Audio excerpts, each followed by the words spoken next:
Today's daf is Chulin daf Peiches, and we are 5 lines from the bottom of daf Pei Zayin Amid Beis Tanan Hassam. Today's daf is being learned as a schus refuah shalema for Chava Miriam Bas Malka Freda, Shloima ben Chaya Leah, and Yisrael ben Adina. So we're moving along in Perek Kisui Adam, obviously discussing halachos related to Kisui Adam, stating that we're in the midst of a tiny bit of a digression.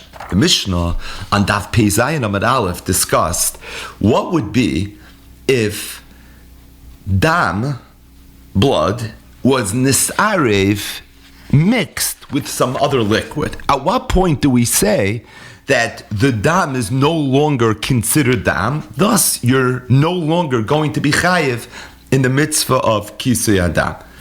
It was a brief discussion in the Mishnah, a slightly more extended discussion in the Gemara. The very last Gemara that we learned mentioned the idea of tzlelta de dama. So tzlelta de dama in English is blood serum, which is a yellowish byproduct that comes from blood after blood coagulates. So when the blood thickens, it hardens, so there's a little part of the blood that doesn't even look red that's going to fall to the wayside. That's what's known as tzlelta de dama. And there was a little bit of a discussion in the Gemara whether tzlelta de dama in halacha is treated like dam or it's not treated like dam. The Gemara said, Rabbi Yirmiyah midifti amar anush kares, that just like if somebody eats or drinks dam, he's chayiv kares, so too if somebody would eat or drink the tzlelta de dama, he would be chayiv kares. Additionally, b'masnisa tana, the Gemara quoted a brisa that said just like a revius of dam of a mace is mitama even ba'oil, so too a revius of this tzlelta de dama would be mitama ba'oil. On that note, the Gemara begins with a brisa, even though it says Tanan Hassam. This is not a Mishnah. This is really a brisa that is going to continue to talk a little bit about tzlelta de dama. Says the Gemara, Tanan Hassam, we learned in a brisa, kol mashke hames, any mashke, any liquid that comes out of a dead person, tahirin is tahar, chutz midamai, with the exception of the blood. So the blood of a mace we know is mitama, like a mace itself is mitama. But any other mashka that comes out of a mace, so for example, a tear, or if it's a woman, milk, any mashka that emanates from a mace is actually counterintuitively considered tar. The only mashka of a mace that's tameh is the dam. The brisa continues, and this is what we need. V'chol mare adamumis shabai, and any part of the dam that is a quote-unquote mare admumis, we're referring to the tzlelta de dama, metama ba'oil, it too is going to be metama ba'oil. The bottom line is, this is a brisa that supports this idea that the tzlelta de dama, like the dam itself, is metama ba'oil. So we just mentioned this brisa, very much a continuation of the end of the previous daf, but the Gemara now is going to digress and talk a little bit about Tumah v'Tahira for a moment. Now, before we start this next Gemara, a tiny bit of an introduction. We know that not all Tumah was created equally. We also know that as something Tumah transmits Tumah, the level of Tumah gets diluted. It weakens a little bit. That's why an Avat Tumah that is Metama something makes that thing into a Tolda. Only a Rishon L'Tumah. A Rishon would make something into a Sheni, Sheni Shlishi, Shlishi Revi. These numbers are meaningful in that they represent a level, a Madrega of Tumah. A Rishon L'Tumah, it's a higher number, it's a lower number, but it's closer to the source, is more tameh than a sheni. A sheni is more tameh than a shlishi. A shlishi is more tameh than a revi. There's one major exception to the rule, and that is tumas mashke.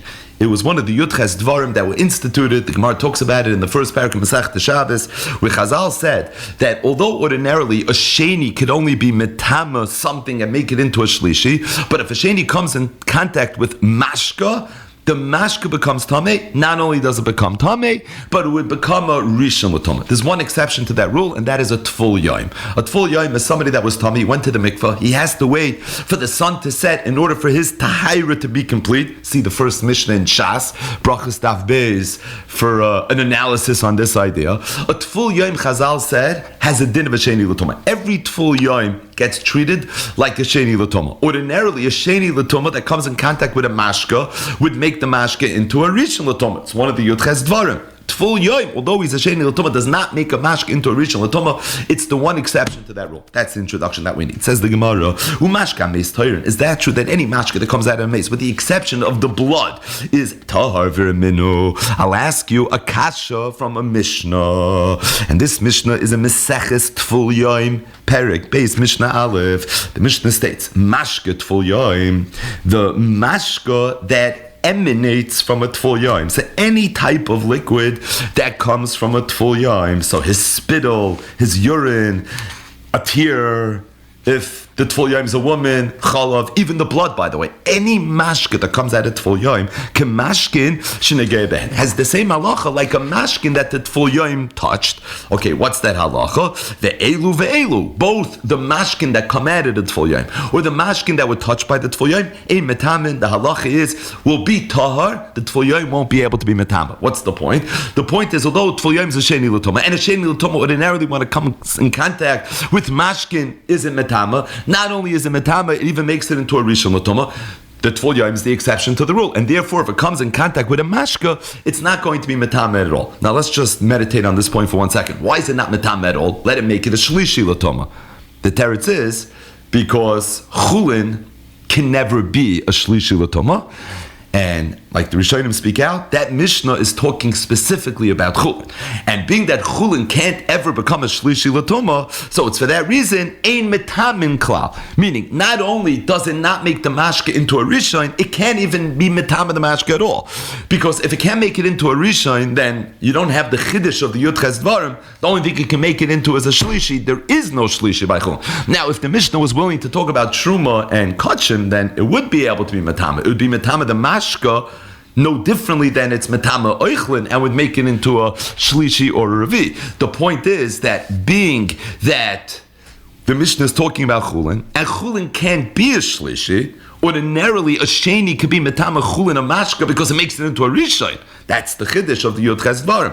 A tful yom doesn't have the chiddush, and it's for that reason it's not going to be metama. But again, what's the Mishnah? The Mishnah is saying that the mashke that comes out of a tful yoim is the same as a mashke that was touched by a tful yoim. A mashke that was touched by a tful yoim, if it's chulin, is not tamei. So too, the mashke that comes out of the tful yoim is not going to be tamei. But as it relates to other tmeim, meaning not a tful yoim, bein kalin, whether the tmeim were tmeim kalin, like lighter, more lenient types of tmeim, bein chamurin, or whether they were more chamer type of tmeim, there the halacha is mashke. Any mashka that emanates from them, is like mashka that they touched. Ve'elu tchila, and the halacha in those cases, in those tmeim, ben kalin, ben chamurim, is going to be that the mashka that comes from them and the mashka that they touch is going to be a tchila. It's going to be a rishon l'toma. That's one of the Yud Ches Dvarim, that any time you touch mashka, it doesn't matter how tamei or not tamei you are, it's automatically going to become a rishon l'toma. Chutz min mashka shu avatoma. The only exception to this is that there are some tmeim where the mashka that comes out of them is actually an avatoma, in which case it's more than just mashkin that they touched, because it's a source of toma. What's an example of that? Shichva zera, there's something called mayonas hazav, the dam of a mace. There are examples where you have a mashka where the cheftza of the mashka is an avatoma, so that's obviously an exception to this rule. But with the exception of those, any mashke that comes out of a tamei, ben kalim, ben chamurin, the halacha is going to be like mashkin that was touched by the kalim, the chamurin. What's the halacha? It's going to be a rishon l'tuma. So really, if you think about what this Mishnah is saying, it's very straightforward. Mashkin that comes out of a tamei is like mashkin that was touched by the tamei. That's really what the Mishnah is saying. If the tamei is a tful yoim that touches mashkin that are chulin, nothing happens. So the mashke that comes out of the tful yoim is not going to be tummy. If the tumah is not a tful yoim, it doesn't matter if the tumah is a kal or a chamor, being that if that tumah would touch mashkin, it would make it into a rishon tumah. The tumah that comes out of that, meaning the mashkin that comes out of those tmeim, is also going to be a rishon l'tumah. The one thing that's not so clear in this Mishnah is what's the definition of tmeim that are kalin and tmeim that are chamurim. Says the Gemara, my kalin, my chamurim. How do you define kalin? How do you define chamurim? My love, says the Gemara. Let me tell you what I'm thinking. Kalin means l'sheretz, v'zav. It means all tmeim. The chamurin means one tameh, the most chamer tameh, and that is a mace. Why is a mace more chamer than all the other tameim? So Rashi says because every source of tameh is an avatoma, but a mace is the avi avoisa tameh. What makes it avi avoisa tameh? Because a mace that touches a person, that person doesn't become a rishon l'tameh. He becomes an avatoma. A tameh mace, like the mace itself, is a source of tameh. If you can make something into a source of Toma, that means you're even better than the source. You're better than the Av. What's better than the Av? The Zeta. The Avi Avos. But the bottom line is, says the Gemara, you know what I think this Mishnah is saying? Is Ushar Kalat Meim, Ben Kalim, meaning all Tmeim, with the exception of a mace, ubein chamurim and a mace, any mashkin that comes out of it, what's the halacha going to be? It's going to be a rishon l'tumah. Well, that's a kasha on the brisa that we just mentioned. We quoted a brisa to talk about slelta the dama that said kol mashke ha-mace tahirim chutz midamai. Here I have a Mefurish Mishnah that says that any mashke that comes out of a tamei chamu, which we think now means a mace, is going to be a rishon l'tumah. So you see that mashkin that comes out of a mace is going to be a rishon l'tumah. It's not going to be tar, but the Gemara says lie. It could be kalin is referring to a sheretz. The chamurin is referring to a zav. It could be that a mace is mashkin and a chanami is going to be tar.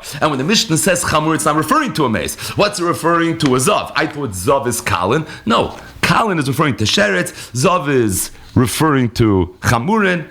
Tumas sheretz is much more kuladig than is tumas zav, meaning a sheretz is a lesser source of tumah than is a zav. Thus, one would be referred to as kalin, and the other one would be referred to as chamurim. But as it relates to a mace, the halach is the mashkin that comes out of it is actually going to be tar. Now, if you think about it for a second, it's very interesting.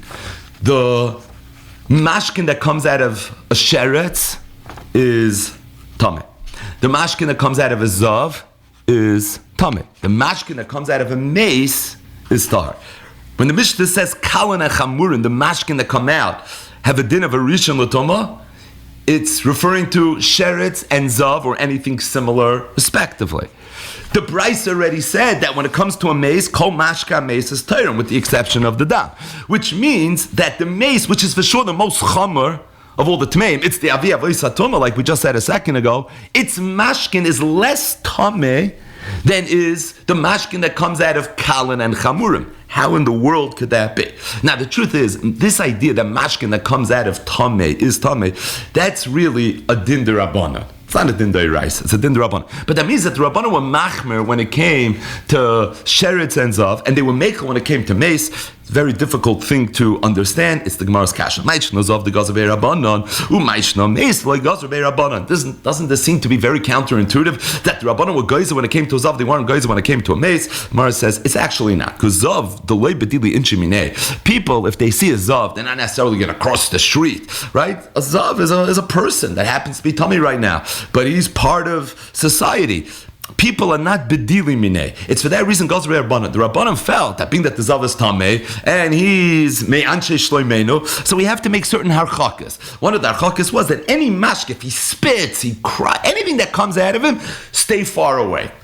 Steer clear, because it's going to be a source of tameh. It's a way of making sure we're not going to get too close to him, because if you get too close to him, then you can really become tameh. Mace, the bedili incheminei, but a mace, nobody gets too close to a mace. It's for that reason Rabbanan didn't feel that they have to be machmer, loy, gazru, be, Rabbanan. So the reason the Rabbanan were geyser by the zav and they weren't geyser by the mace is related to the fact that there's a mitzias, the zav is loy bedili incheminei, the mace is bedili incheminei. Either way, going back to the Mishnah, the seif of the Mishnah. The Mishnah said, top of Pei Zayin Amud Beis, dam hanites. So there's somebody that was shechting a chayer and oif, and now blood squirted, and it went far from where he was. Now the visual is, this yid knows that after he shechts the chayer the oif, he's going to have to do kisi adam. So he's prepared for it. what's the first thing you do? You have to have a layer of afar. The dam's going to go on top of that, and then you're going to put more afar on top of that. This dam squirted, and it went to an area that's hard, where there was no afar underneath it that was prepared. Okay. Additionally, v'shal hasakin, or there was some leftover dam, some shirayin on the actual knife. The question is, do I have to go fetch that blood right now? That's far away from where I shecht it, scrape it off, and now bring it to a place where it could have a proper burial? Do I have to scrape the dam off the sakin? Or do I say, whatever dam is here, that I'm going to be mekayim the mitzvah of kisei adam, but meichateisi, I should have to go and get that dam. So that's what the Mishnah addressed, and the Mishnah said, yes, chayiv l'chasais, you have to get the dam anites, you have to get the dam asakin. Rabbi Yehuda clarified. He said, a masai, when is that true? Bismancha ein sham dam elohu. That's only true if that's the only blood there is. Aval yesham dam shaloyu patam l'chasais. Meaning, if the only dam, for whatever reason, you can do the kisei adam with is the dam anites or the dam asakin, you have a chiv to do kisei adam. But if I have dam right here readily available that I can do the kisei adam with, then I'm not mechuyev to go get that dam to add it there. So what's the halach of the Mishnah? Dam hanite shalasakin chayiv l'chasais. Rabbi Yehuda gave this big caveat. Now, just one klal before we start the Gemara. There's a rule. This is one of the klali hashas that anytime Rabbi Yehuda says the word a masai in a Mishnah, he's not coming to be chaylik, he's coming to be mefarish. Which means that even though at first glance it sounds like there's two opinions in the Mishnah, there's really only one opinion in the Mishnah. It's the opinion of the Chachamim with some clarification from Rabbi Yehuda, and that is the damanites v'shal sakin. You have to be mechasa only if it's the only blood in town. If, however, I could be mekayim the mitzvah of kisei adam without it, in that instance, I don't have an obligation. Either way, the Gemara now is going to begin with a brisa that is going to mimic what the Mishnah said. Then the Gemara is going to bring another brisa, which is going to mention two additional shitas as it relates to this idea of damanites. And then the Gemara is going to make a sikum. We have three shitas, but Michael Miflage, what exactly is the machlekes? It says the Gemara Tanu Rabbanon. It says in the Torah, v'shafach es damai v'chisahu be'ofer. That's the pasuk that talks about the mitzvah of kisui adam. The word v'chisahu is very broad word, and it seems to be very inclusive. V'chiso, all blood, any type of blood, you always have to be mechasam. Malam, it says the Brayso Shadam Anites, v'shal sakin chayv l'chaslo, that even the dam anites, the dam that's squirted away, or the dam that's on the sakin, that's included v'chiso, you have to be mechasam. Rabbi Yehuda said, a masai, when is that true? B'zman she'ein sham dam elahu. If that's the only dam that you have, aval yesham dam shalayu, but if you have any other dam, patam l'chaslo, at that point you're not going to have to be mechasa. This Brayso is verbatim the Mishnah. Like we said in the Mishnah, Rabbi Yehuda is being mefarish. In the Brayso, Rabbi Yehuda is being mefarish. There's one shita. You have to do kisei adam and dam anites and dam asakin, but only if it's the only dam that you have. Tanya, another Brayso. Again, it says v'shafach es dami v'chiso. But often, we learn from here shakol dami chayv l'chasos, that you have to be mechasa all the dam. You can't umru from here. We learn dam anites, dam that's squirted away, v'shala gapayim, or any dam that's on the animal itself. So after you shach the animal, there's going to be some blood on the animal. Chayv l'chasos, you have to be mechasa. Amr Rab Shimon Gamliel said, but medvar mamurim, and this Amr Rab Shimon Gamliel, but medvar mamurim, is not like Amr Rab Yehuda a masai. Reb Shimon Gamliel's B'medvar Mamurim is another shita. He's coming to be chaylik. And he says, when is this true? Shaloi kisa dam hanefesh. That's true if you weren't mechasa the dam hanefesh. Aval kisa dam hanefesh, once you do kisa adam on the dam hanefesh, patam al-chasais, at that point, you don't have to be mechasa. So if you take these two brises, the first of which was the Mishnah, and you put it together, it sounds like we have three shitas here. The shita of the Mishnah was that you have to do kisei adam and the dam anites and the dam asakin, but only if you don't have any other dam. As long as I could do kisei adam with some dam, we're not even getting involved. Is it dam nefesh? Is it dam tamsis? Right? All the different dams that we know about. I don't care what dam it is. As long as I'm doing kisei adam, that in and of itself would be okay. The Tanakama of the second brayso said v'kiso malamid shekol damei chayv l'chasos. No caveats. You always have to be mechasa dam. Meaning all dam in the world that you have, I don't care how far you have to get it from, if it's on the knife, if it's on the animal, you always have to be mechasa. Rav Shimon Gamliel said that v'chiso teaches me you have to be mechasa the dam hanefesh, and as long as you get the dam hanefesh, that in and of itself is going to be okay. So what does it sound like the three shitas are? The first brayso, which is the Mishnah, says you just have to do some kisei adam. As long as you do some kisei adam, you will mekayim the mitzvah. The first sheet of the second brayso, kisei adam means all the dam. And the second sheet of the second brisa, which is Rab Shimon ben Gamliel, says, what I care about is the Dam HaNefesh. It says the Gemara, B'Maiko Miflegi, what's the Machlokes? Rabbanan Savri, the Rabbanan, who are the Tanakama of the second brisa, holds that when it says in the Torah, Damai, v'shafach es Damai, v'chisahu, what does Damai mean? Called Damai, it means all the dam. That's why they hold you have to be mechasa all the dam. Rabbi Yehuda Sava, Rabbi Yehuda, who was the first brisa, he's also the Mishnah, right? He's the Pirish on the first shita. He holds Damai means Vafilo mixas Damai, even mixas Damai. And it's for that reason, as long as you're doing some Kisei Adam, I don't have to go fetch dam. I don't have to scrape dam off the knife. Reb Shimon Gamliel Savar, Damai means Damai HaMiyuchid. What is Miyuchid? What's the unique? What's the most chashav of all the dam? It's the Dam HaNefesh, right? That's the dam you do zrika with on a carbon. It's the Dam HaNefesh. That's the dam that you have to make sure you mechasa. And as long as you mechasa the Dam HaNefesh, so it's not enough that you just mechasa the dam. It has to be the Dam HaNefesh. Bottom line is, these are the three ishitas. Moving along, another Mishnah. B'meh mechasin u'b'meh ein mechasin. So again, this is like the Kitzur Shulchan Aruch, the most basic halachos related to Kisei Adam. So the Torah says, how do you do Kisei Adam? Very straightforward. V'chiso ba'offer. Stating that, the Mishnah says it doesn't have to be offer. But anything similar to offer is going to be okay. Anything dissimilar to offer is not going to be okay. The Mishnah is going to give us examples of both. What could you be mechasa with and what can you not be mechasa with? Mechasim bezevel adak. So if somebody has zevel, right? So zevel is the dung, the excrement of animals. As long as it's dak, as long as it's fine, you could be mechasa with it. Ubechel adak, or fine sand.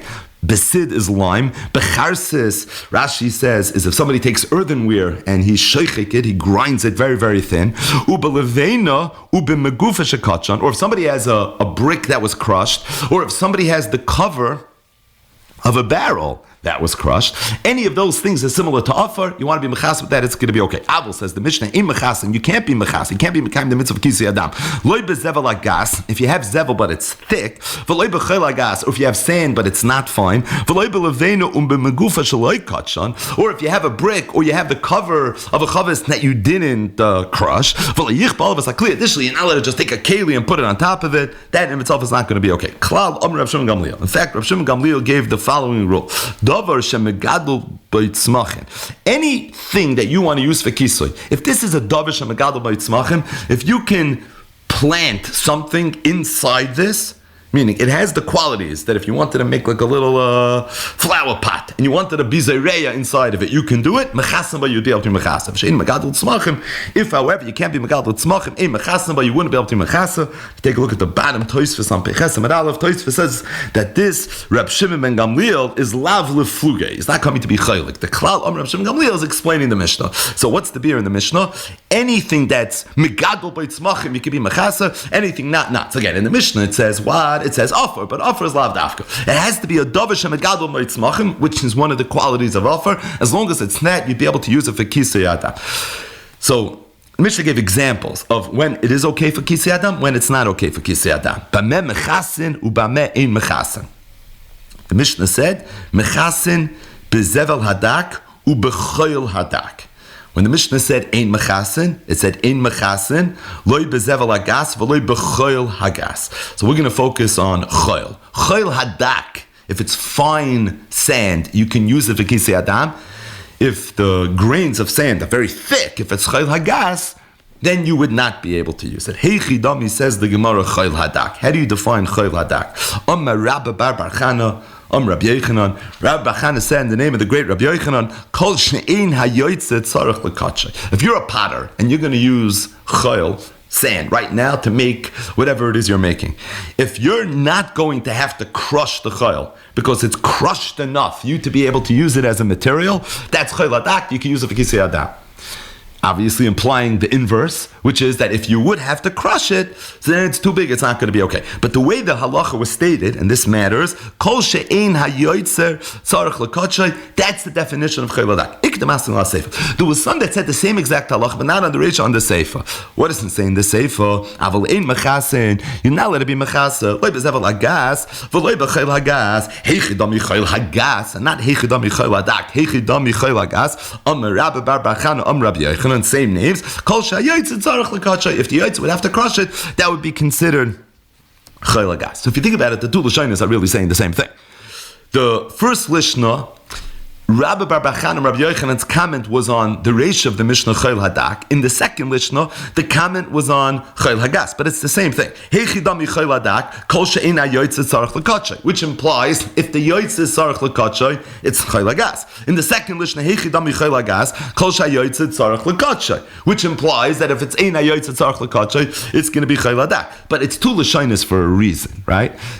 There must be some machloikis. It says the Gemara, my beinai, otherwise let's just agree to disagree and let's move on. No, if we're fighting and we're duking it out, there must be something at stake over here. So, Freik the Gemara, what is the nafkamina? If it's in the Reisha, it's in the Sefer, these two lashonos seem to be verbatim saying the same exact thing. So, the Gemara, no, there's a very subtle nafkamina.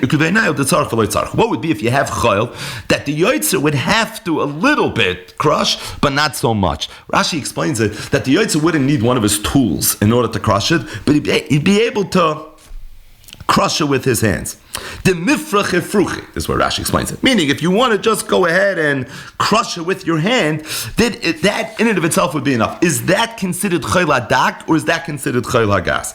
How does it tie into these two lashonos? According to the first Lishna, that the comment of Rabbi Bar Bachana Amar Rabbi Yochanan was on the Reisha, the Mishnah chayil hadak. So, heichidami chayil hadak, kol she'ena yoytze tzarech l'katchay. This, being that it's a tzarech, but it's also a light tzarech, so the yotzeh doesn't have to crush it. Therefore, it's included in chayil hadak, and therefore it's going to be kosher for kisei adam. According to the second lishna, kol yotzeh tzarech l'katchay. The emphasis is on tzarech as long as you're a little bit tzarech. Even though you're a tzarech, ve'enei tzarech, that would be enough to say that it's going to be treated like chayil hagas. So again, what is the nafkamina between the two lashonos? If the dagush is kol she'ein hayotzeh tzarech l'katchay, then it's tzarech ve'enei tzarech is oichetan enei tzarech l'katchay. If the dagush is kol she'hayotzeh tzarech l'katchay, then something that's tzarech ve'enei tzarech is included in tzarech. If the dagush is the enei tzarech, then tzarech ve'enei tzarech is an enei tzarech. If the dagush is the tzarech, then tzarech ve'enei tzarech is a tzarech. Say that 10 times. And the bottom line is, says the Gemara, even though at first glance it's not so clear what the nafkamina is, there actually is a nafkamina. Tanu Rabbanan, a brayso that elaborates on the halacha of the Mishnah. So again, it says in the Torah, v'shafach es damai v'chisahu. You would have thought yichasenu bavanim, that if you want to be mechasa with stones, that's okay. Or you could just take a keli and flip it over and cover it. No, it has to be offer. Okay, maybe it has to be offer. Rabbis, how do I know zevel hadak? V'choil hadak. How do I know fine zevel or fine sand? Or if somebody would take stones and he would grind them. Or if somebody would grind earthenware. So these are the little parts of the flax that come out of the flax when you process it, or you have a smith who's working with wood and there's these little chips of wood that come off, v'sid, or lime, v'charsis, which is also ground earthenware, or if you have a brick, or if you have a cover of a keli that was crushed. How do you know all these things are also included? Talmud Loimer, it says v'chisahu. V'chisahu is a riboy, so not only offer, v'chisahu, but offer anything that you want to be mechasa is going to be okay. I would have thought Shani Marba. I would say, okay, the chiso is being Marba. It sounds like we're open for business. So let's be Marba even more. So I would think, Av Zevel Hagas, V'chayil Hagas, Uchchikas Klimatches, or if somebody grinds a metal keli, which doesn't grind so finely, Ulevena, Umegufa, She'loi Kachan, V'kemach, V'subin, flour, fine flour, less fine flour, Mursin. This is some of the byproduct of wheat that was given to the behemoths. Maybe those should be included as well. No, it says ba'afar. Has to be similar to afar. Those things are not similar to afar, therefore they're going to be excluded. It says the Gemara, how do you know what's similar to afar, what's not similar to afar? Matt Royce, the rabbi says, they all sound pretty similar to me. Someone says, no, because of a miyat, meaning that we have a riboy and we have a miyat. The riboy is v'chiso, inclusive, but afar is exclusive. It's a mir. Marbanias elusha min offer. These things are similar to offer. Umoitzianias elusha min offer. They're not similar to offer. Now, what makes the first group similar to offer and the second group not similar to offer? Refer back to the Mishnah. Klal Amr Reb Shimon Gamliel, right? Because really, this Bryce is just a more elaborate version of the Mishnah. Refer back to the Mishnah. Reb Shimon Gamliel said, the first group are things that could be megadol tzmachim. If you could be megadol tzmachim, that's similar to offer where you could be megadol tzmachim, that's going to be included. The latter groups are things that are a megadol tzmachim, hence they're different, and therefore they are going to be excluded. So the bottom line is, as it relates to the mitzvah of Kisei Adam, it says, V'shafach es damai v'chisahu ba'afar. V'chisahu is marba, any davar shemagadol b'tzmachim, ba'afar is memayit, any davar that's not megadol tzmach. If you think about this Gemara, without looking weiter, it's a pella. Right? In Kala Torah Kula, if you would have this formulation, v'chisahu ba'afar, how would you view it? Yud Gimel Midah Shatayr in the Drashos Mem. Which Midah is this? It's a klal uprat. V'chisahu is a klal. You can be mechasu in anything. Ba'afar is a prat. Ein b'chlal ela masha b'prat. Freit the Gemara, riboyne da alma kula, ema v'chisahu klal, be'afar prat, klal uprat, ein b'chlal ela masha b'prat. Afar in midei achrini loy. How is this not the most textbook example of a klal uprat? Torah says v'chisahu ba'afar. You can't be marba anything dumi d'afar. When are you marba something that's dumi d'afar? When it's a klal prat to klal, then you say ein b'chlal ela kein masha b'prat. Any davar shemagadol b'tzmachim, you'll tell me it's kein offer. But when the Torah says a klal uprat, ein b'chlal ela masha b'prat. So how in the world can you be marba anything other than offer, anything other than the prat? Amar Ramori said a very important halach in the sugi of klal uprat, and that is mishum to have a klal hatzarich l'prat. This klal is a klal that needs a prat. V'chol klal hatzarich l'prat. Anytime the klal needs a prat, in donen oisay b'klal prat, it doesn't get treated like a klal prat.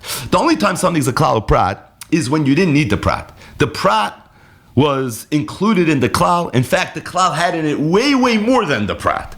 So then we say the prat comes to be memait and mitigate what you would have taken out of the klal. But when the klal daf unkum into the prat, when I can't understand the klal without a prat, that's not a klal or prat, that's a different Shulchan Aruch. And it's for that reason the Gemara was able to do what it does. Now, what does that mean? Klal atzarich l'prat, klal she'ein tzarich l'prat, and why would our klal be a klal atzarich l'prat? So I think it's kedai to read l'shoinoi hazav shal Rashi inside. So this Rashi is dibra maskol klal hatzarich l'prat. D'loi sagile l'klal b'loi prata. This klal of v'chiso would not be explanatory had we not had a prat. Why? Because had it said just v'chiso, have a mashma, I would have thought yichba olav esakli. Maybe you can take a keli and just put it on top of the blood and cover it that way. Kidik tani reisha, like the Reisha mentions, meaning we find the Havamina that maybe you should be able to do that. The Itzderich Afar, therefore I need the word Afar, Lahayrois, She'en Kisui Zeh, that Kisui is not a good Kisui, but rather a Kisui needs to be B'davar HaMesari B'nivlabai, where I'm not just covering, but I'm actually changing, I'm mixing something, I'm intermingling something with the thing that I'm trying to make go away. Right? There's two ways to make something go away. You can, proverbially hide it under the rug. It's there, you're just making believe you don't see it. I'm turning a blind eye. I'm just looking the other way. Or you can physically alter this thing that you're trying to make go away. You can quash it. You can extinguish that demon and get rid of it in a real way, in a meaningful way. Had the Torah just said v'chiso, I wouldn't know which is which. I wouldn't know if the Torah is saying maybe it's enough to just cover it, or maybe I actually have to go ahead and do something about it. So the Torah needs to tell me now what type of kisui I mean when I say kisui. You know what type of kisui I mean? I mean a v'chiso ba'afar. I mean a kisui where I'm not just putting it under the rug, but a kisui where I'm doing something to the dam to make the actual dam go away. Being that I need a gilui in what the definition of kisui over here means, I don't view it as an ordinary prat, and therefore I don't say this is a klal prat in b'chlal elamasha b'prat. Says Rashi, when do I say klal prat and in b'chlal elamasha b'prat? That's heicha de klal mishtame el b'chadin yot. That's where I know what the yisoid of the klal is. Nervous. If I only had the klal, I'd be marbi milituva. I'd be marba everything. V'hadar asi prat. So when there's a prat, the prat comes. Lemute, it's coming to me memayit. Kol mili the klal. Everything else that I would have included in the klal. Aval hach over here, the mishtama klal b'trein yoni. But over here, where the klal itself is lacking in hasbara, because it can mean two things. Beis kisuyin, it could be two types of kisuyin she'ein doimim zelazeh. Could go in kisui davar sholin, could go in kli. V'kisui davar dak, k'moyin afar. Sulay asi prata ela lefrushi kisui kama delav bedavar sholim hu v'lav lemute legami. I look at the word afar as just telling me what type of kisui, but not telling me how the kisui has to be. Where the klal is explanatory. I know exactly what the klal is trying to tell me. It's just very marba. Then I say the prat was coming to knock out everything I would have included from the klal in the klal. Ella, masha prat. But I need a little bit of assistance to understand the types of the word. Kiso can mean shove it under the rug. Kiso can mean do something to it, mix it with something else so that substance is no longer there because it was nisarav with a davar acher. If the prat now is a gili on one of those two things, so then what I say is the reason the Torah told me the prat was not to be memait everything else from the cloud, but it's to just angle me and channel me how I should be defining the word kisoy. The bottom line is it's not a klal of prat, and that's why if I care, we could be marba way more than the prat. It's a very thought-provoking Rashi and idea. We know klal prat to klal. There's even the prat, klalu prat, riboy miat riboy, right? You have all the different variables, but this is a klal at tzarich leprat versus the klal she'enoi tzarich leprat. Nice maramokim and yud gimel midah shaturn addresses by and tucked away here in Chulin daf Peiches Amud Beis. Either way, Dorish Rav Nachman bar Rav Chizda. Rav Nachman bar Chizda said the following drasha: In mechasin ela b'davash tzayim bayu matzmiach. The only time it can be mechasa is if the thing that you're using is something you could be zayreya and you could plant in it umatzmiach, and something is actually going to grow. Now, who said this? Rav Nachman, the son of Rav Chizda. At first glance, what's he saying? We know this already. Isn't that the Mishnah? Rav Shmuel Gamliel said it in the Mishnah. Anytime it's a davar shematzmiach, you could include it. The chiddush of Rav Nachman bar Rav Chizda, Kimavur and Rashi, and the Gemara we're about to learn, is that even if you have offer, Torah says offer is good. That's not negotiable. But it's such an offer that nothing's going to grow, it's not going to be okay. What's an example of that? Like offer in the midbar. In the midbar, that's an eretz loy zarua. So if you wanted to plant over there, nothing's going to grow. So in the event that you have offer, but nothing can grow in the offer, even that's not going to be okay. So Rava heard this, and Rava commented, and he said, Hai burcha, which in English means, that's shtusen. Rashi says, Einoi ikar, a little finer. Losh, pun intended. Loshain bur, right? Lady, come on. Doesn't make any sense. Hi burcha, that's ridiculous. Amalei Rav Nachman bar Yitzchak, Rav Nachman bar Yitzchak was there, and he told Rava, my burcha say. By the way, assuming Rav Nachman is the son of Rav Chizda, we know Rava is the son-in-law of Rav Chizda. So who did he say hi burcha to? Don't try this at home. He said this to his shvager. But the bottom line is Rav Nachman bar Yitzchak was there, I think, and he told Rava, and he said, my burcha say, it's not shtusim. As a matter of fact, Rav Nachman said, I'm the one who told this to Rav Nachman Rav Chizda, and it wasn't even my own chiddush. And I was saying it based on a brisa. Here's the brisa. Somebody was traveling in the midbar, and he doesn't have any offer to do kisi adam. So here's an option. Sheichek dinar zav. Take out a gold coin, right? What you could do with your gold coin in the midbar anyways, and crush it, and after you crush, you'll be able to mechas. If somebody was on a boat,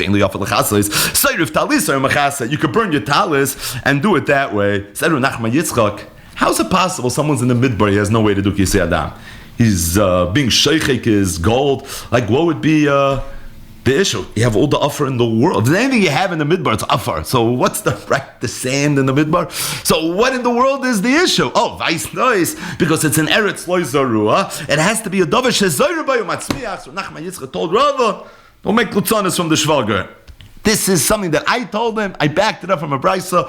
This is really the way it is. Now, we just mentioned this brisa, that somebody's in the midbar, he doesn't have a way to do kisi adam, take your gold and start grinding it, and you're going to use your gold. If someone's on a sfina, he could be soyrif talisa. So the Gemara says like this: Bishlam is soyrif talisa and mechasa. I understand if somebody is soyrif talisa and he wants to use it for kisi adam, it makes sense that it should work because ashkachan efer de ikri offer. You find that efer is called offer, so for sure this is going to work because when you're soyrif talisa, what you have is efer, and efer we know is called offer, and being that we know efer is called offer, so it's pashit that. Based on that, this would work.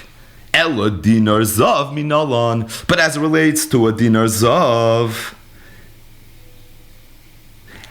Why should it work? Now, what's the background to this kasha? Up until this point, we've been saying that when is something kosher for kisei adam? Something is kosher for kisei adam if it's a davar shematzmiach. So, here's if it's called afar, it's not called afar.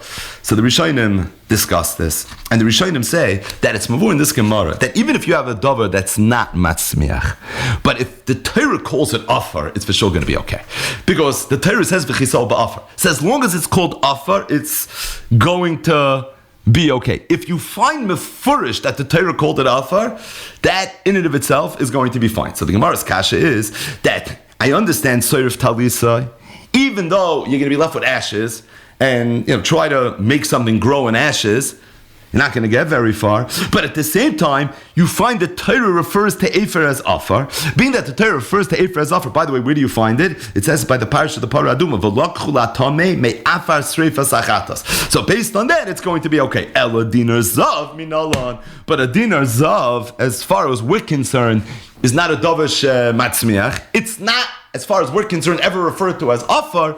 So how is it going to be okay? Rab Zera said, it says in the Torah, it's a pasuk in Iyov, va'afrois zahav lai. So you find zav and afar placed together. So really what emerges from this last Gemara is that in as much as up until now, when are you allowed to use something for kisei adam if it's a davar shematzmiach, but at the same time, if it's called afar, then for sure it's going to be correct. Because the Torah says v'chisol ba'afar, and therefore efer, even if it's davar she'eina matzmiach, but the Torah calls it afar, and even afroi zahav would mean that a dinar zav that you went ahead and you ground, that also would be okay. Tan Rabban, a brayse, you only be mechasa with afar. Divi beishamai. Beisol oimrim matzinu efer shekari afar. No, efer is also good. Shenemar, because it says valakchu latami ma'afar sreifas achatas v'goimer beishamai afar sreifas. Beishamai says, I know you find that in the Torah that efer is called afar, but it's referred to not as afar stam. It's referred to as afar sreifa. But afar stama you don't find anywhere that it's referred to as afar stama, and being that you don't find anywhere that it's referred to as afar stama, so therefore it's actually not going to be okay. Tana, one more braysa, Haysifu Aleim. The Chachamim were moina on and added to the list of all the things that we said is kosher for kisei adam. Hashachar, Rashi says shachar are coals or charcoal. V'hakchoil, that's a certain type of makeup that women used to wear. The nikras pisulin, these are the fine stones that you would find near the millstones. The Yeshayim, and some say af hazarnik, zarnik as well. What is zarnik? Rashi says orpiment, which by the way is what it's referred to in English as well, and this is some sort of dye. And these things were all added to the list of things that one would be allowed to use for kisei hadam exhale. So not the hardest stuff in Shas, but as it relates to raid, I think it's kedai to go back to some raid that we left on the table last week. That is the Gemara on that Peivav on the days told a story. Rab Abba Breid Rab Chia Bar Abba v'Rab Zera have a kaime b'shuka de Kisri a piska de Medrasha. Rab Abba, who was the son of Rab Chia Bar Abba, and Rab Zera were once standing in the shuk of Kisri at the entranceway of the Beis Medrash. The Gemara says that Rab Ami walked outside and he saw them standing there. And he says, why are you standing here? Didn't I tell you that while we're learning, you shouldn't be standing here? Why? Because maybe there's someone that's going to have a question and you're too goinim. We need you in Beis Medrash. Either way, Rab Zera entered the Beis Medrash. Rab Abba Breid Rab Chia Bar Abba went home. The question was asked, and Rab Zera said, it's such a chaval, you didn't tell me what the question was when Rab Abba Breid Rab Chia Bar Abba was here, because it could be he knew the answer from his father Rab Chia Bar Abba, who was a Talmud Muvak of Rab Yochanan. But the Gemara says that Rab Abba Breid Rab Chia Bar Abba and Rab Zera were once standing in the Shukah de Kisri at the entranceway of the Beis Medrash. What came to mind was a Gemara Masechtes Brachos, Daf Chav Ches Amud Aleph. The Gemara says Rab Zera ki have the cholish migirsei. When Rab Zera was sick and it was difficult for him to learn, have a azl v'yosef a pischa de Rab Nassim Bar Tuvi. He would go and he would sit at the entranceway of the Beis Medrash of Rab Nassim Bar Tuvi. Amar, he said the following: Ki chalfi Rabbanon. When the Rabbanon are going to come in and out of the Beis Medrash, az eka mikamayu, I'll stand up for them. V'akabel agra, and like this I'll be able to get schar for being mechaber tamidei chacham. Reb Zera was sick; he couldn't learn, but he wanted to have some shaykhs to Torah. So he said, if I can't learn, what's the next best thing you could do? You could be mechabed Talmidei Chachamim, some level of achsokas HaTorah. See, he said, let me sit at the entranceway of the Beis Medrash, ki chalfi rabbanan, I'm going to get up for them, and by me doing that, akabel agra, I'll get schar, maybe not for learning, but I'll get schar for being mechabed Talmidei Chachamim. Reb Kiva Eger and Gillian Hashas, on that Gemara in Brachas Chav Ches Amud Aleph, he's mitzayin another Gemara. This Gemara is the Masechtes Eruvin, also Daf Chav Ches, on Midbeis. Reb Zera, ki avicholish migir say, Reb Zera, when he was sick and he couldn't learn, have a azal v'yasef apischad Rabbi Yehuda bar Ami. He would go and he would sit at the door of Rabbi Yehuda bar Ami, his Beis Medrash. Amar, he said, ki nafki v'aydu Rabbanon, when the Rabbanon go in and out, eka mikamayo, I'm going to stand up for them, v'akabel bu Agra, and like this, I'll be able to get schar. It's almost verbatim the same Gemara, with the difference being in Brachas Chav Ches Amud Aleph, Reb Zera is sitting at the entranceway of Reb Nosson bar Tuvi, and over here in Eruvin Chav Ches Amud Beis, it's Reb Yitzchak bar Ami.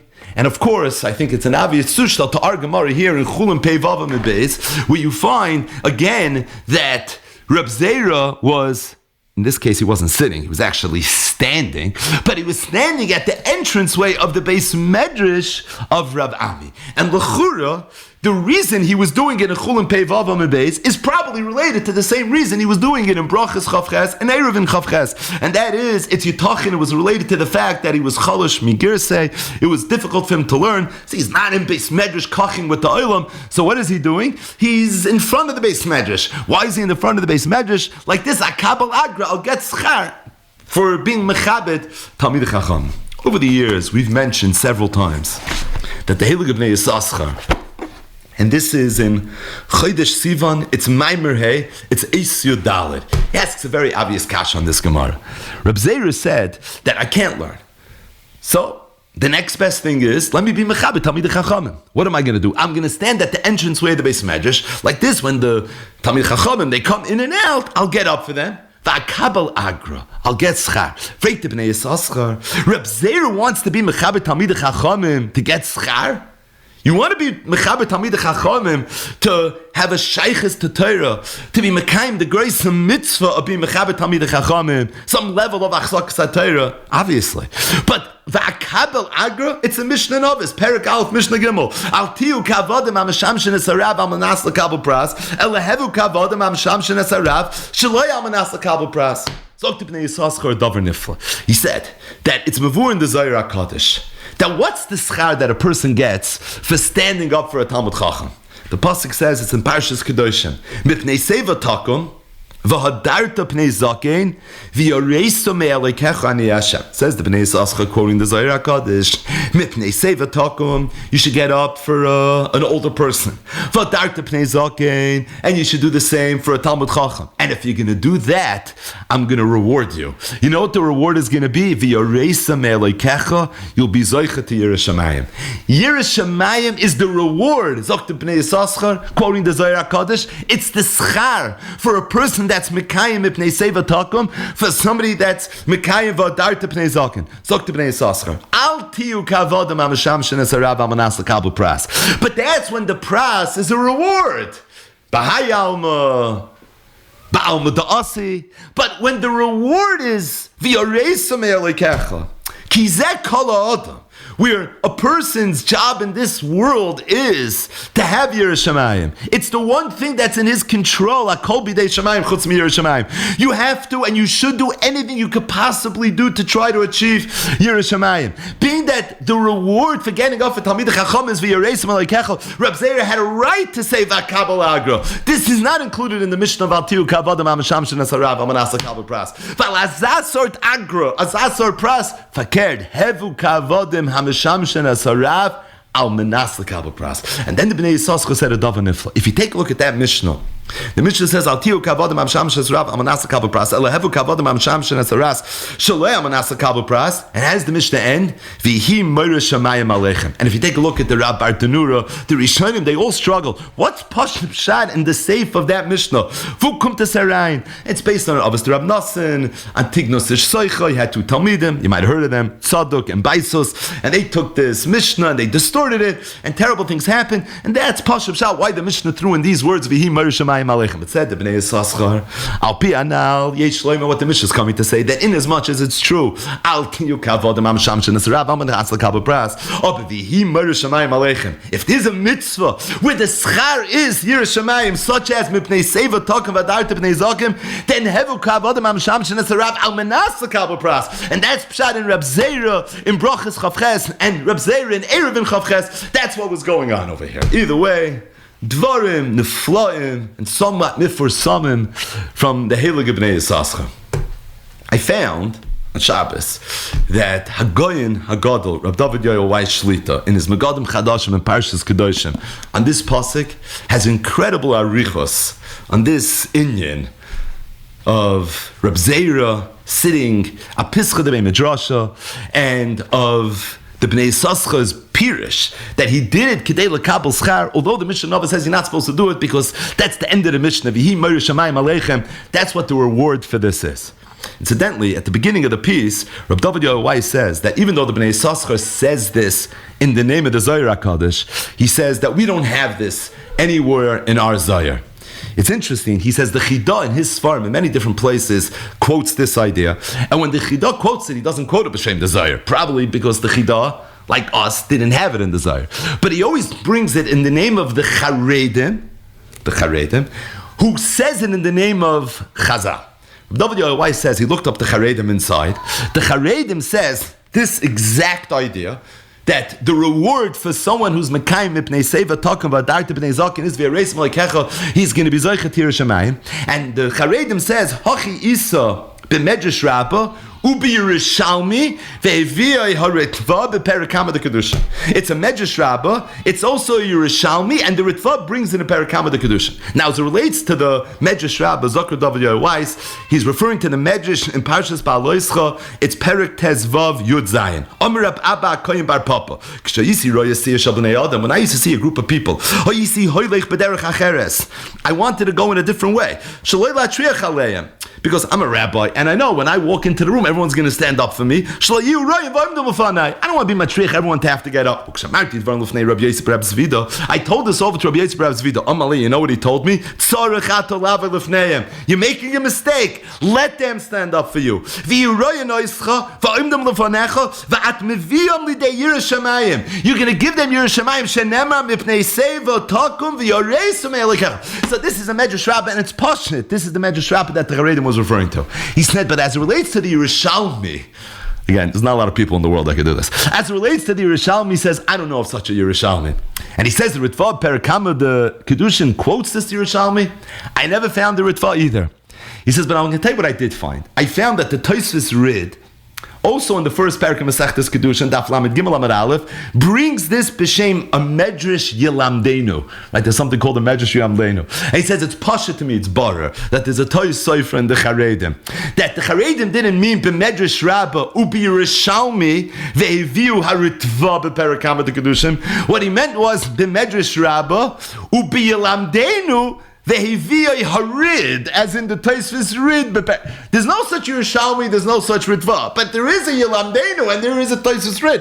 And by the way, Tosfos Rid is Beperikam the Kedusha, where the Charedim says it is. He says, Pashat, that's what's going on over here. He says, my only hara is, it's also a Tanchuma. So how come the Charedim only brought the Medrash Rabbah? He didn't also bring the Tanchuma. So it's not a Zohar HaKadosh, it's not a Yerushalmi, and it's not in the Ritva. That's the bad news. The good news is, it is a Medrash Rabbah. It's a Medrash Yilamdeinu. It's brought down in the Tosfos Rid, and by the way, it's also a Medrash Tanchuma. But the bottom line is, there is such an idea. There's an idea, Mipnei Seva talking about Arta Pnei Zakin, and what's the schar for that? The schar is V'Yareis Malikecha. In the course of this piece, Rab David Yoel Weiss says that although the two Mefursim the Gemara Mekaymis for Reb Zera did, where he explained why he did what he did, sitting at Pischa de Midrasha when he was sick, he did a Kedei L'Kabel Schar. That's what this whole Bnei Yissaschar was based on. He says, but you find other places where Reb Zera is sitting in the entranceway of the Beis Medrash. He quotes our Gemara. Chulin Daf Pei Vav on the base. He says you find it also in Masechta Shabbos Daf Kuf Chaf Aleph on the base. Rab Abba Breid Rab Chir Bar Abba, like in our Gemara. For Rab Zera have a Yasfi Akila de Rab Yana. It's also Gemara Psachim Ayin Beis on the base. Yosef Rab Zera Rab Shmuel Bar Rab Yitzchak Akila de Rab Shmuel Bar Rab Yitzchak. It's always somewhere else. But the bottom line is we have literally 5 Gemaras in Shas where Reb Zera is sitting at Pischa de Midrasha. Brachas Chavches, we have Erev in Chavches, we have Chulin Peivav, we have Shabbos Kuf Chaf Aleph, we have Psachim Ayin Beis, and it's Pashit said Agoyin Agada Reb David Yoel Shlita, that it's all this Avodah Reb Zera. Reb Zera ki avicholish nigirse, he would sit at Pischa de Midrasha, kidei that he should be Mekabel Schar. This is the first half of this piece of Megadim Chadashim. By the way, if you have Megadim Chadashim, it's highly recommended to see it inside. I would go through it from the first word of the piece to the last word of the piece. It's mamish kedai. There's so much guidance there. It's nish normal. But the bottom line is, here's the second half. Zokt Reb David Yoel. I was thinking about it. It has to be. If Reb Zera, you find 5 times in Chas, had this Hanhaga Teifa, where he did something today to be Makabel Yerushalayim, it must have worked. It must have worked. Right? Why is Reb Zera sitting at Pischa de Midrasha? He's doing it to be Makabel Yerushalayim. That's the Taich of the Heilige Bnei Yisascha, based on the Indian that you find very much in Chazal. So it's Yitochen and it's Mistaber then that Reb Zera would have reached a Madrega of Yerushalayim that would be Ba'ofen Muflag. It says, Reb David Yoel, that if you know where to look, you would find that that's exactly what happened. I'm just going to mention a few of his Mara Mekaymas. The first is, the Gemara says in Masechtas Sanhedrin, Daf Yudalad Amud Aleph, Ki Samchula Reb Zera, when they gave Reb Zera Smicha, Sharule, everybody sang for him. Right? This is old school. They composed the song for the incoming Musmach. And they said as follows, Loi Kechal, V'loi Srak, V'loi Pirchus V'yalas Chen. Sheker Achein V'hevel HaYoifi, right? A person is not going to be Molechein because of physical attributes that he has. But rather, Chen comes from a whole nother source. Why they sing this song for Reb Zera? So it's based on an idea that you find in different Gemaras, that Reb Zera wasn't so handsome physically, and as a result, even though he's about to give this honor, and maybe they would have expected somebody more imposing to walk through the door, but they saying no, that's not what chen comes from. So Reb Zera had incredible chen, but he didn't have the natural qualities that usually would lead to the sum total of which would be chen. And that was the nigga that they say. So says Reb David Yoel, where does chen taka come from? It's a Gemara in Sukkah Mem Tes Amud Beis. Kol Adam sheyesh alav chen, biyodua shu yarish hamayim, shnei mechesed Hashem meyoylam v'adoylam al yireya.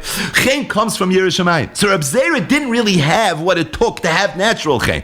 His chen was a gift. Who gets the gift of chen? Kol Adam sheyesh alav chen, biyodua shu yarish hamayim. This is a raya that Reb Zera had Yerish Hamayim. Good. Another Maramakim. A Gemara in Chulin coming up, Tav Kuf Chav Beis Amud Aleph. The Gemara over there says that Reb Zera was Mechasidei de Bavel. Lashon HaGemara. Rashi says a little bit of a pshat, why Reb Zera would have been referred to as Chasidei de Bavel. Azok Reb David Yoel. Yesh Shloimar, a different pshat. Why Reb Zera would have been referred to as Chasidei de Bavel? Because there's another Gemara, Megillah Chav Ches Amud Beis, that describes Rav Nachman Bar Yitzchak as Chasidei de Bavel.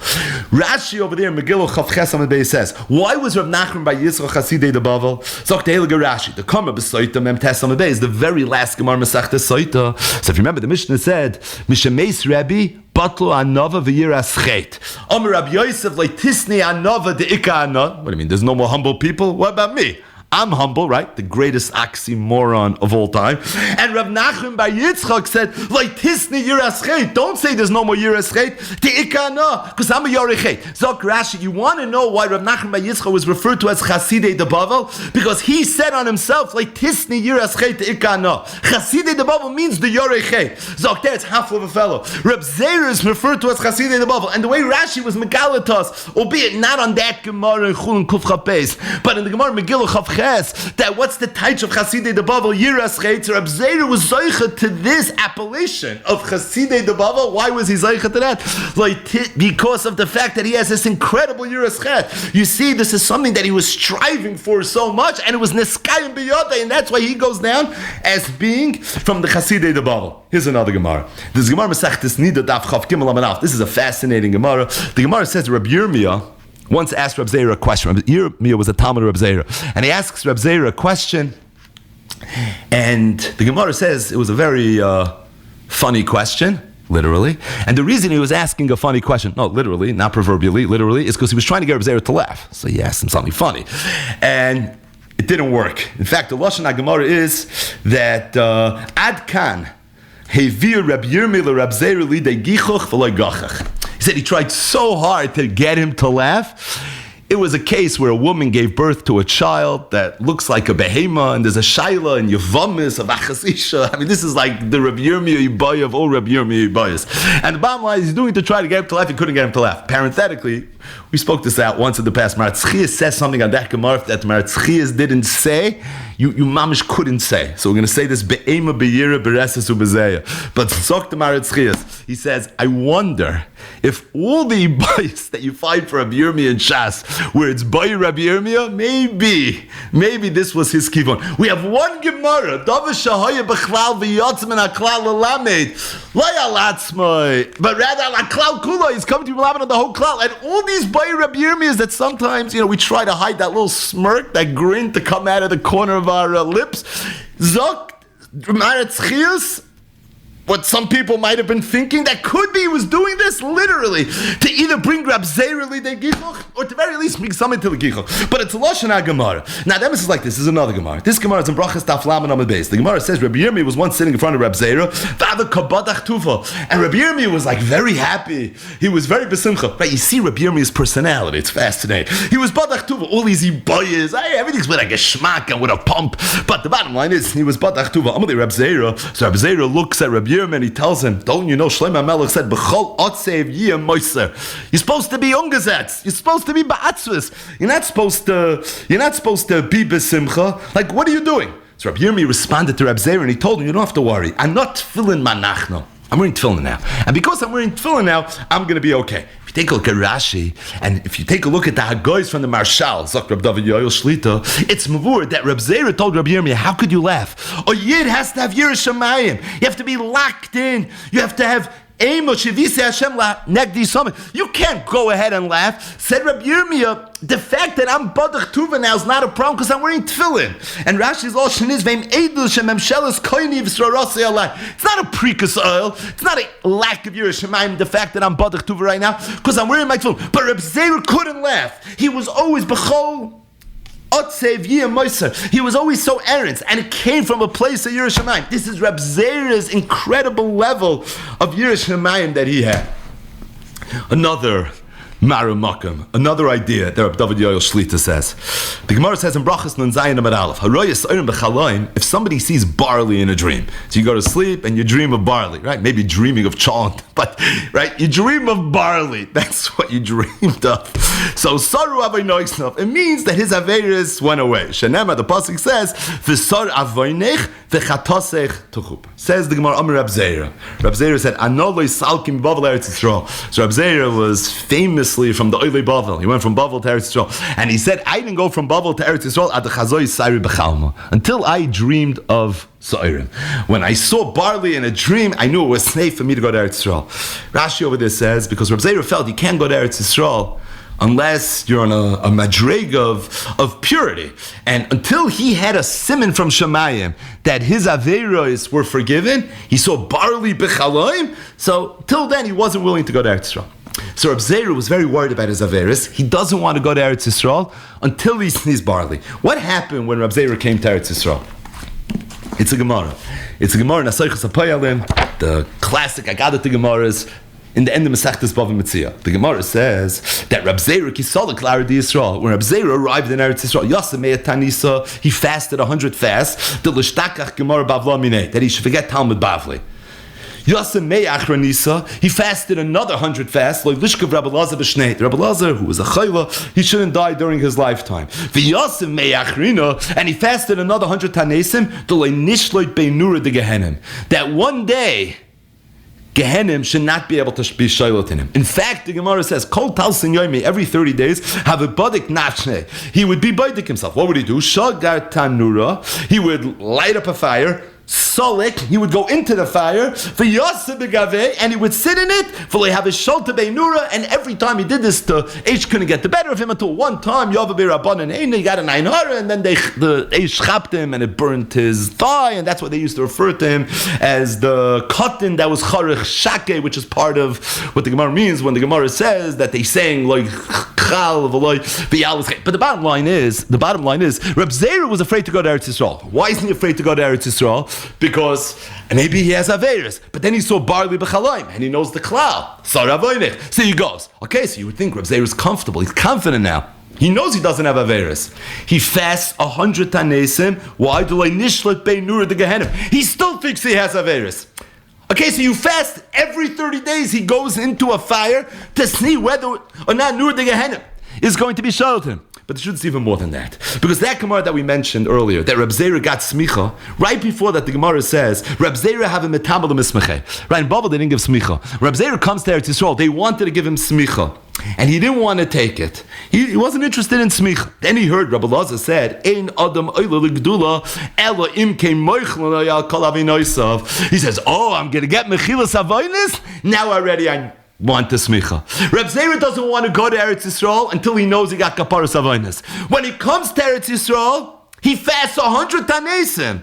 Why? To make sure he's, by now for sure he has kaparas avonis. But still, now he's going to do something he doesn't want to do. Why? It's to get kaparas avonis. Sagt Reb David Yoel, hast du gesehen, as a yiras shamayim, as a yiras chet, such a yiras chet. He needs to see the sign, and then when he finally goes, even that's not enough. An incredible madreg of Yiras Chay. Where did Reb Zera come to this Yiras Chay? He got it because he got the schar v'yareisam elikecha. This was something he wanted. You see how badly he wants it, and it was something that he was zoicha to. He got that the Kabbalah schar, and they say v'tokim v'adartep neizakim v'yareisam elikecha. He says another dover nifla. He says, we know Reb Zera very badly wanted to go to Eretz Yisrael. The Gemara says a few places his Rabbi Yehuda didn't want him to go, and he snuck out. Literally, he snuck out. Smuggled himself out of Bavel into Eretz Yisrael. Why did he want to go so badly to Eretz Yisrael? I'm reading inside. Ve'efsher al pi masha kosav hagoyin Reb Tzadok HaKohen Zechrono Levracha b'sefer Sichas Malachi Ashores Taftalu Ramad Beis V'zel L'Shoyne. Listen to this. Hachiluk ben Bnei Bavel Bnei Eretz Yisrael. The difference between the Bnei Bavel and Bnei Eretz Yisrael was as follows. Reb Tzadok talking. Ki Bnei Bavel hayu shakton b'yosef b'divrei Torah. The Bnei Bavel, they were more holding and learning. Bigalam danim. Uma'at, however, shayu oiskim b'shvil kach ba'sagas hayira. But they weren't so engaged in trying to acquire yira. Masha inkim b'nei Eretz Yisrael, says Rab Tzadok. Uki yodua, the chol sifrei hagadata hamitzuyim b'yodenu. All the hagadata that we have, heimi b'nei Eretz Yisrael, right? All the midrashim comes from Eretz Yisrael. V'amru ba'avis to Rab Nosson. Kom b'ishneyesh b'yodei halachos. Ve'ein b'yodei medrash. If someone only has halachos but not medrash, loy tam yiras chet. He wasn't time yiras chet. Ki agados, it's agada to Gemara. Hey, I'm avin yira el leva adam. Ube Eretz Yisrael nisasku bekach yoisem and esek ba'alachas ayin. Says Rab Tzadok, the chiluk between Bavel and Bavel, they were learning all the havayas tabai v'rova. That's what they were being oisek in. Not so much in agadata, not so much in Inyana Yira. In Eretz Yisrael, they're being oisek in Inyana Yira, and that's why all the agadata comes from there. Ki agados, hey, I'm avin yira el leva adam, because komish yesh biyadei halachas neim b'adei medrash that this is an obvious to Rab Nosson loitan tam yiras chet. But the bottom line is Rav Zera, who was about Yiras Chet. He's about Yiras Shamayim. You see, this is his Inyan. So he wanted to go to Eretz Yisrael. Why do you want to go to Eretz Yisrael? Because that was the place where you masik Yira. He wanted to shtel sich to that place Medrash, where there was an Inyan of Asagas HaYira. Could be, says Reb David Yoel. That's why he's running out of Bavel and he's going to Eretz Yisrael. Then he just fears Zeus with one incredible thing. Again, you see the breitkeit of Reb David Yoel in this piece. That's why I think it's mamish kedai to go through this piece. I'd start with the first word, I'd end with the last word. It's about 8 or so pages. It's worth it. He says as follows, that he saw in the Sefer Oyel Shloima from Radomsk, that they bring, that the tzaddikim used to say on the Yida Kudish from Peshischa. So who's the Yida Kudish? Yida Kudish from Peshischa, right? So my family comes from Alexander. This is our Messiah. But the Yida Kudish was a Talmud of the Chayza. He was the Rebbe Rabinim's father, right? He was known as the Yehidi Kudish. In Yiddish, he was known as the Yida Kudish. So in the Sefer Oyel Shloime from Radomsk, this is all Poland, so it talks about the incredible madreg of Yiras Shamayim that the Yida Kudish has. And then it tells a story that the Tver Shloime used to say over that the Yida Kudish once visited Reb Menachem Mendel Miriminov, Zechrono Levracha, and the Rebbe Reb Mendel Miriminov said on the Yida Kudish that he sees in him that he has the neshama of Reb Zera. That's what he said. That the Yida Kudish from Peshischa has the neshama for Reb Zera. And he says that's why he has so much Yiras Shamayim. Because Zera is Rosh Tevis, Zeya, Yira, Reses, and Ema. says Reb David Yoel, that the Rebbe, Reb Mendel Meriminov, said about Yida Kudish, that his Haflaga of Yerushalayim came from Nishmasai Shal Reb Zera, and his Zera's Rosh Tevis Zeya Yir Resas name. But he didn't explain what Shaykh is Reb Zera to Yerushalayim. There's a million Reb Zeras in Shas. What does that have to do with Yerushalayim? Aber vehein hein advarim, v'yuvan heitev al fid vareinu. The teretz and the beer, and what a Mendel Meriminov meant is all the Torah that we just spoke about. The Reb Zera hayom muflik b'mailas Yerushalayim v'chein ha'yidei HaKudosh, and thus had Reb Mendel Meriminov gemeint. He meant that Reb Zera, from all these different Gemaras that you find, the incredible madrega of Yerushalayim that he had, and that's what he was trying to say about the Yida Kudish, that this is something that he was zeicha to. The bottom line is, you see, Reb Zera wants to get the schar for being mechaber Talmidei Chachamim. I thought El Tiu Kavodem Am Shamshin as Rav Aman Asa Kabel Pras, El Tiu Kavodem Am Shamshin as Rav Shalei Aman Asa Kabel Pras, and the Heilige Bnei Yisachar said it's because the end of the mission is V'hi Yerushalayim Aleichem, and this is an thing that's mavur in Chazal. Maybe it's not in the Zohar, maybe it's not in the Yerushalmi, not in the Ritva, but the bottom line is, this is an in that's mavur in Chazal, that Mipnei Seva Takum, Vadarta Pnei Zakin, the reward for that is for Yeresim Elikecha. Reb Zera very much wanted Yerushalayim, and that's very matim with all these different inyanim that you find in the world of Reb Zera. Reb Zera, if he wanted it so badly, it's Pashid, Yogati, Matzasi Tamin. That's why you find the Yiras Shamayim and the Yiras Chet that Reb Zera had was literally something Ba'ifan Nifla. Reb Zera wouldn't laugh. Reb Zera is referred to as the Chasidim of Bavel. Reb Zera is fasting, and he's so nervous. Every 30 days he goes into a tanner to make sure that Gehenna is not going to be shoylet. That comes from such a sensitivity to chet, such an incredible year of chet. Maybe that's why Reb Zera wants to go to Eretz Yisrael, like Reb Tzaddik says, because in Bavel there was no Agadata. In Bavel there was more Shaktonim, Lamdonim, but in Eretz Yisrael they were more Isaac and the Yonim of Yira. This was the Avodah of Reb Zera. Either way, a fascinating insight into the great Amoira Reb Zera.